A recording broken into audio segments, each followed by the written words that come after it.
Joining me now is Washington Congressman Adam Smith. He is the ranking member of the House Armed Services Committee and a good friend to this show.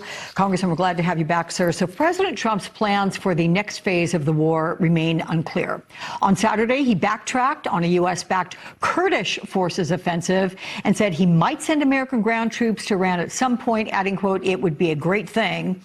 Is there any indication the administration has a clear plan for this war and its aftermath?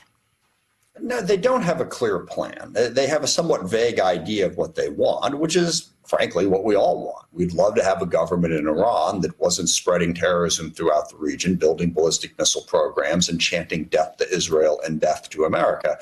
The question is the gap between what they want and the path to getting there is enormous, and it's why we shouldn't have stumbled into this war in the first place. Right now, at enormous expense, we've already lost 6 American service members, and yes, Mr. President, take off your hat at a funeral.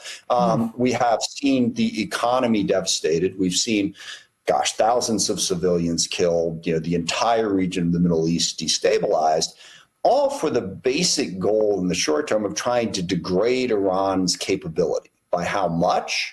And to Senator Murphy's point, how long is that degrading going to last before they simply rebuild it? We spend all of this money and wind up right back where we were. Now, I think what Trump believes is that if we bomb Iran hard enough, if we hit them hard enough, that basically whoever winds up in charge of the country will become more pliant. They will be more willing to do what Trump tells them. There is zero evidence right now that that is happening, even after the killing of the Ayatollah and so many other leaders. The ones that are left seem just as dug in as the ones that we killed. So we're not making progress towards that goal. So at enormous expense, we are making a tiny little bit of progress towards temporarily degrading Iran. These are exactly the same type of mistakes that we made, thinking that we could fix Iraq, we could fix Afghanistan, we could fix Libya. It's the lessons that Donald Trump, of all people, claimed to have learned when he was campaigning for president. He very clearly has not. So Trump also blamed Iran for the airstrike on an Iranian girls' elementary school that killed dozens of children, adding they're very inaccurate with their munitions. He did not cite any evidence for that. Defense Secretary Pete Hegseth said the strike is being investigated, and multiple analyses suggest that the school was likely hit by an American airstrike. So how do you respond to the president's comments?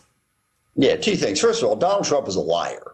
And, I know people, there are people who say things that are untrue from time to time. There are people who say lies from time to time. And then there's people like Donald Trump, who the truth is completely irrelevant to anything that comes out of his mouth. There is not a single solitary moment in Donald Trump's life when he pauses and goes, well, I want to say that, gosh, is that true? Now, it's not to say that he doesn't occasionally accidentally say things that are true, but it is never the focus of the words coming out of his mouth. So you can completely and totally disregard anything that he has to say. The idea that an errant Iranian missile caused this seems highly unlikely. The facility was near a naval installation in Iran that we were targeting.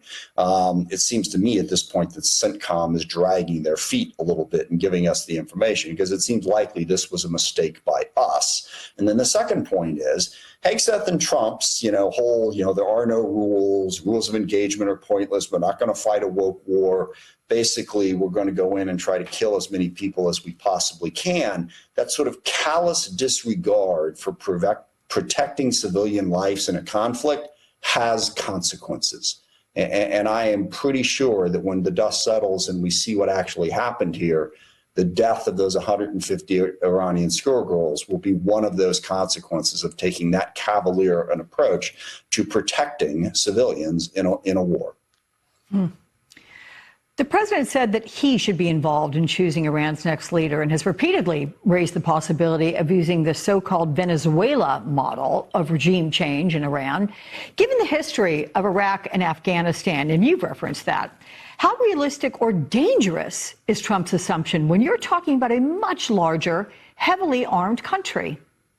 Yeah, well, it's idiotic. I mean, Venezuela is not Iran, and that is the understatement of this interview. So there's really no comparison. And we've seen how dangerous it is.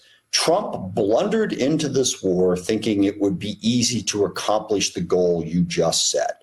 that basically we could smack Iran around for 2 or 3 weeks, and then they'd give us the leader we wanted. That's what he thought, apparently, which is monumentally stupid. There's no way that was ever going to happen.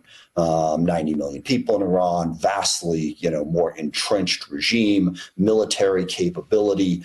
It was never going to happen. But I think that's a pretty good description of how we've gotten into this very, very dangerous conflict. As Trump thought, I want it, I'm snap my fingers, I'm going to drop a few bombs, use the basic bullying, coercive tactics he's always used and get what he wants. It's very clear that's not going to happen, which we all knew before this whole thing started. Now the question is, as your previous guest and you discussed, so what happens now that Trump hasn't been able to achieve his goals in the simple way that he envisioned?